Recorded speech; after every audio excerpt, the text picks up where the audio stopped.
ભાવનગર શહેરના બોરતળાવ વિસ્તારમાં આજે એક અચંબિત કરી દેનારી ઘટના સામે આવી હતી। બોરતળાવ પાસે ફરવા આવેલા લોકોના આંખો સામે અચાનક જ એક મહાકાય અજગર દેખાયો હતો।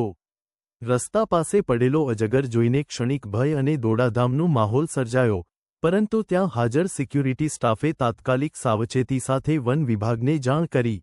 માહિતી મળતાની સાથે જ વન વિભાગની રેસ્ક્યુ ટીમ તાત્કાલિક સ્થળ પર દોડી આવી। ટીમે અજગરને કોઈપણ ઈજા ન થાય તે રીતે તેના આસપાસની જગ્યા ખાલી કરાવીને સંપૂર્ણ તકેદારીપૂર્વક રેસ્ક્યુ ઓપરેશન શરૂ કર્યું। થોડા જ મિનિટોમાં અજગરને સુરક્ષિત રીતે કાબૂમાં લેતા તેને કુદરતી અને અનુકૂળ વિસ્તારમાં છોડવામાં આવ્યો। આ સમગ્ર કામગીરી દરમિયાન આસપાસ ભેગા થયેલા લોકોમાં ઉત્સુકતા અને રહસ્યમય નજારો જોવા મળ્યો।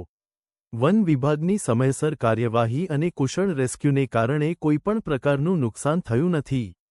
તંત્ર દ્વારા નાગરિકોને અપીલ કરવામાં આવી છે કે આવા જંગલી પ્રાણીઓ નજરે પડે તો તેમના નજીક ન જવું, હડકંપ ન મચાવવો અને તાત્કાલિક વન વિભાગને જાણ કરવી। તમારી એક સાચી માહિતી કોઈ મોટી દુર્ઘટના અટકાવે।